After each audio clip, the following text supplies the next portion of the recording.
지금 삼성전자 들고 계신 여러분, 이번 영상은 끝까지 봐야 해. 어제 1분기 실적 발표됐는데 영업이익이 57조 2천억 원이야. 한 분기에 한국 산업사 다시 쓴 수치고 작년 같은 분기 대비 755% 늘어난 거야. 작년 1분기에 한 그릇 벌었다면 올해 1분기에는 8그릇 넘게 벌었다는 뜻이야. 근데 시장 반응이 묘해. 박수만 치는 분위기가 아니거든. 한 분기에 57조를 벌었는데 4월 29일 주가는 장중에 22만 8천 원까지 올라갔다가 다시 22만 원 근처로 빠졌어. 왜 이런 일이 벌어지냐? 이 호실적이 5월에 두 개의 큰 카드랑 정면으로 부딪히는 그림이 보이고 있어서 그래. 머니카페가 오늘 짚어줄 건 세 가지야. 첫째, 57조라는 숫자의 진짜 정체. 둘째, 이 호실적이 5월에 만나는 두 개의 충돌. 셋째, 삼성전자 보유자가 5월 둘째 주 전에 그어둬야 할 가격선 3개. 끝까지 보면 내일 아침 뭘 해야 할지 명확해질 거야. 숫자부터 정리하자. 1분기 매출 133조 9천억 원, 영업이익 57조 2천억 원, 영업이익률로 따지면 42%가 넘어. 일반 제조업이 보통 영업이익률 10% 안팎인 걸 생각하면 한 번 팔 때마다 40원 넘게 남기고 있다는 뜻이야. 비현실적인 수치 맞아. 근데 이게 다 어디서 나왔냐면 반도체야. 반도체를 다루는 DS 부문이 한 분기에 영업이익만 53조 7천억 원 벌었어. 전체 57조 중에 94%가 반도체에서 나왔다는 얘기야. 모바일이랑 가전이 들어가는 DX 부문은 영업이익 3조 원에 그쳤어. 차이가 거의 18배에 가까워. DS 부문이 이렇게 벌게 된 핵심 이유는 HBM이라는 AI 메모리 반도체야. HBM은 엔비디아 같은 회사가 AI 칩을 만들 때 짝지어 쓰는 고성능 메모리인데 이게 일반 메모리보다 단가가 훨씬 비싸. 삼성전자는 이번에 HBM4라는 차세대 제품을 업계에서 가장 빠르게 양산하기 시작했어. 처리 속도가 13GBps로 경쟁사인 SK하이닉스나 마이크론의 11.7GBps보다 빨라. 그러니까 엔비디아랑 AMD가 동시에 삼성전자 HBM10-4를 자기 차세대 칩에 쓰겠다고 발표한 거야. 여기에 환율도 한몫 거들었어. 원달러 환율이 오른 덕분에 영업이익에 1조 8천억 원만큼 보너스가 붙었어. 한국에서 만들어 달러로 파는 회사니까 환율 오르면 자동으로 이익이 늘어나는 구조야. 여기까지가 1차 영역이야. 다른 채널들이 다 다루는 표면 그림이지. 머니카페가 보는 진짜 이야기는 이제부터야. 이상한 그림 하나 짚자. 57조라는 숫자만 보면 주가가 폭등해야 정상이야. 근데 어제 시장은 흔들렸고 오늘 컨퍼런스 콜이 끝난 다음에도 단순한 환호보다는 관망세가 강한 분위기야. 호실적이 미리 가격에 반영되어 있었던 측면도 있지만 그것 말고 다른 변수가 시장을 누르고 있어. 첫 번째 카드는 자본 환원이야. 삼성전자가 4월 말 기준으로 약속해둔 게 18조 3천억 원 규모 주주 환원이고 3월 말 이사회에서는 14조 5,806억 원어치 자사주 소각도 결정했어. 자사주 소각이 뭔지 아직 정확히 모르는 분들 위해 풀어줄게. 회사가 시장에 나와 있는 자기 회사 주식을 사들여서 그 주식을 아예 없애버리는 거야. 시장에 돌아다니는 주식 수가 줄어드니까 한 주당 가치가 자동으로 올라가지. 빵 한 판을 똑같이 굽는데 자르는 조각수를 줄이면 한 조각이 더 두꺼워지는 원리야. 주주들 입장에서는 환영할 일이고 그래서 삼성전자가 이 카드를 꺼낸 거야. 그리고 짚어둘게 14조 5,806억 원이라는 규모는 한국 기업 역사에서 단위의 결정으로는 손에 꼽힐 만큼 큰 규모야. 회사가 본인 주식가치 끌어올리는데 진심이라는 신호지. 1분기 호실적이 워낙 좋게 나오면서 추가 자사주 매입이나 추가 소각 카드를 더 꺼낼 거라는 기대감도 시장에 깔려 있어. 근데 여기서 두 번째 일이 끼어들어. 사상 처음으로 삼성전자 안에 과반 노조가 만들어졌어. 4월 23일 결의대회에 4만 명이 모였어. 5월 총파업이 예고돼 있고 정부도 공개적으로 우려를 표명하고 있어. 분위기가 가볍지 않아. 삼성전자에 노조가 생긴 적은 있었지만 회사 전체 직원 절반 이상을 대표하는 과반 노조는 이번이 처음이야. 그게 왜 의미 있냐면 노조가 회사 전체 직원의 절반 이상을 대변할 때 협상력이 완전히 달라지거든. 회사가 그냥 무시하기 어려워져. 이 두 카드가 왜 충돌하느냐? 회사가 한 분기에 57조를 벌고 자사주에 14조를 쏟겠다고 발표한 시점이야. 노조 입장에서는 명백한 협상 카드야. 회사가 그렇게 돈이 많으면 우리한테도 풀어라. 이런 압박이 강해질 수밖에 없거든. 반대로 회사 입장에서는 노조 요구를 너무 받아주면 인건비가 늘어서 그 좋은 영업이익률이 깎여. 한쪽 풀면 한쪽이 줄어드는 시소 게임이야. 자본 환원이라는 좋은 카드가 노사 협상이라는 변수랑 만나면서 갑자기 변수로 바뀌는 거지. 두 번째로 짚을 건 회사 안의 양극화야. 아까 말한 그 차이, DS가 53조, DX가 3조. 한 회사 안에서 한쪽 다리는 마라톤 뛰는데 다른 쪽 다리는 천천히 걷고 있는 모양이야. 이게 왜 문제냐? 메모리 사이클이 영원하지 않거든. 메모리는 역사적으로 호황과 침체를 반복해온 산업이야. 한번 호황이 오면 보통 1년 반에서 2년 정도 가고 그 다음엔 가격이 빠르게 빠지는 패턴이 반복돼. 메모리 가격이 한번 꺾이기 시작하면 한 분기 만에 영업이익이 절반으로 줄어드는 일도 흔해. 지금 AI 메모리 수요가 폭발하고 있는 건 맞는데 시장은 항상 다음 질문을 던져. 이 사이클 언제 꺾이지?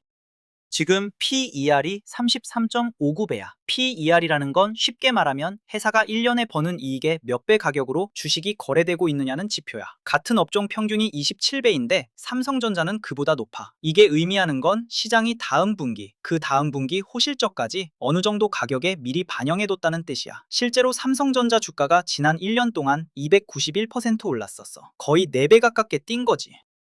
이게 진짜 위험한 이유는 두 갈래로 나뉘어. 첫째, 메모리 사이클이 예상보다 빨리 꺾이면 삼성전자는 다른 다리 DX가 못 받쳐주니까 떨어질 때 더 크게 떨어질 수 있어. 삼성전자는 두 다리 회사인데 한 다리가 너무 약하니까 충격을 분산할 능력이 떨어진다는 뜻이야.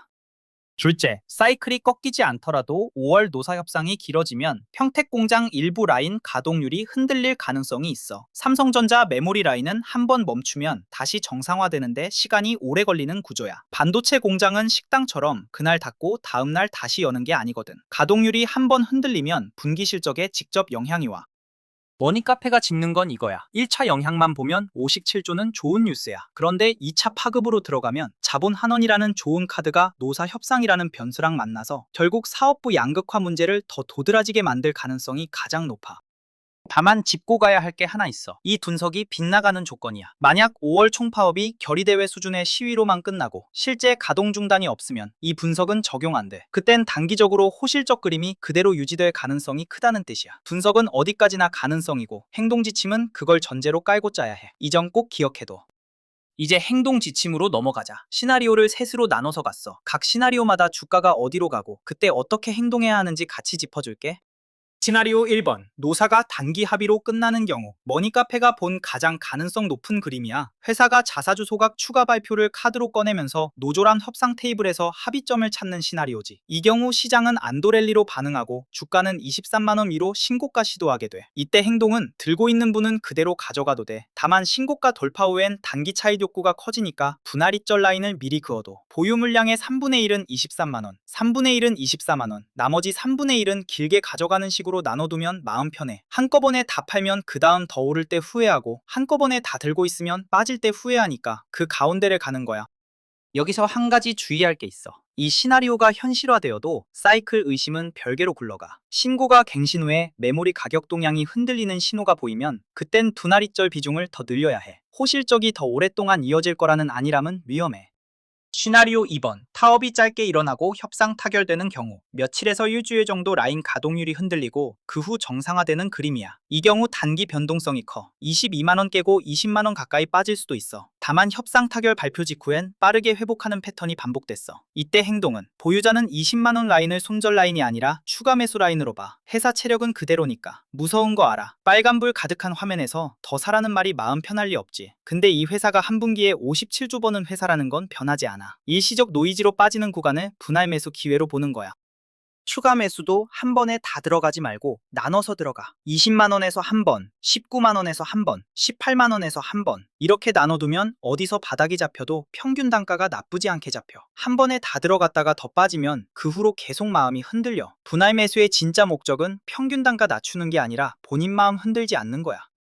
시나리오 3번, 타업이 장기화되거나 결렬되는 경우 가능성은 가장 낮지만 일어나면 충격이 가장 커. 이 경우 메모리 라인 가동률 흔들림이랑 호실적 신뢰 훼손이 겹쳐 주가가 18만원대까지 빠질 수 있어. 이때 행동은 단호하게 보유 비중을 절반으로 줄여둬. 회사 펀더멘털을 보는 게 아니라 시장 심리가 무너지는 구간이라 다른 룰이 적용돼. 시장이 한번 신뢰를 잃으면 회복까지 시간이 오래 걸려. 이 시나리오에서는 일단 비중 줄여서 현금 확보하고 노사 갈등이 봉합된 뒤에 다시 들어가는 게 안전해.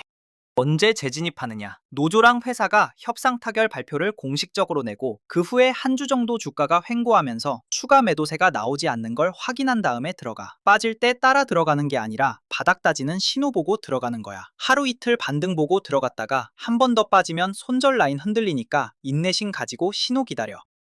세라인 정리할게. 23만원. 신고가 돌파 시 분할 익절 시작점. 20만원. 단기 조정 시 추가 매수 검토 라인. 18만원. 시나리오 3번이 현실화될 때 비중 축소 트리거. 이 세 숫자만 머릿속에 박아도 다른 거 다 잊어도 이 세 숫자는 기억해. 투자자 유형별로도 한 번 더 짚어줄게. 이미 들고 있는 여러분, 윗세 라인 그대로 가져가. 차익 욕심에 흔들리지 말고 라인 지켜. 본인이 매수한 평균 단가가 어느 정도인지 다시 확인하고 이 세 라인 기준으로 본인 자리가 어디쯤인지 점검해두면 돼. 아직 안 들어가 있고 들어가고 싶은 여러분, 5월 둘째 주 협상 결과 보고 결정해. 지금 들어가는 건 정보 비대칭 상태에서 베팅하는 거야. 며칠만 기다리면 노사 협상 윤곽이 잡히고 시나리오 셋 중 어디로 가는지 보일 거야. 그때 들어가도 늦지 않아. 단기 변동성 노리는 여러분, 컨콜 직후 며칠은 변동성이 가장 커. 22만원 위아래로 진폭이 커질 가능성이 가장 높아. 이때 욕심내지 말고 짧게 끊고 나오는 매매 원칙을 지켜. 마지막으로 한 가지만 더 짚을 때, 어느 유형이든 지금 본인 포트폴리오에서 삼성전자 비중이 너무 큰 분이라면 이 시점에 살짝 줄여두는 것도 방법이야. 한 종목이 본인 자산의 절반 가까이 차지하고 있으면 시나리오 셋 중 어느 쪽이 와도 마음이 흔들려. 좋은 회사라도 한 종목에 너무 많이 실리면 위험은 회사가 아니라 본인 마음에서 와. 그리고 절대 하지 말아야 할 것도 짚어줄게. 컨콜 결과 보고 흥분해서 뉴스 따라 매수하지 마. 좋은 뉴스 나오자마자 사고 나쁜 뉴스 나오자마자 파는 게 가장 위험한 매매야. 머니카페가 짚어준 세 라인이 안전장치라고 보면 돼. 정리할게. 한 분기 영업이익 57조 2천억 원. 좋은 뉴스 맞아. 근데 그 좋은 숫자가 5월에 두 개의 카드. 자본 환원이랑 노사 협상과 정면으로 만나면서 단기 변동성을 키우고 있어. 거기에 사업부 양극화랑 사이클 의심이라는 더 큰 그림자가 깔려 있어. 머니카페가 본 가장 유력한 시나리오는 단기 합이지만 그게 빗나가는 조건도 같이 그어뒀어. 그러니까 시나리오 셋 중에 어디로 가느냐를 보면서 위에서 짚은 세 라인 23만원, 20만원, 18만원 머릿속에 박아둬. 5월 둘째 주가 분기점이야. 그 전에 본인 자리가 보유자인지 관망자인지 변동성 트레이더인지 정해두면 그날 결과 나왔을 때 흔들리지 않아. 오늘 영상 보고 본인 라인 그어둔 댓글에 본인 시나리오 번호만 남겨줘. 1번이면 1, 2번이면 2, 3번이면 상. 머니카페 시청자들이 시장을 어떻게 보는지 같이 그림 그릴 수 있어. 이건 머니카페 분석이고 최종 판단은 여러분이 직접 해. 좋아요랑 알림 설정해두면 5월 둘째 주 결과 나오자마자 후속 영상으로 라인 다시 점검해줄게. 다음 영상에서 보자.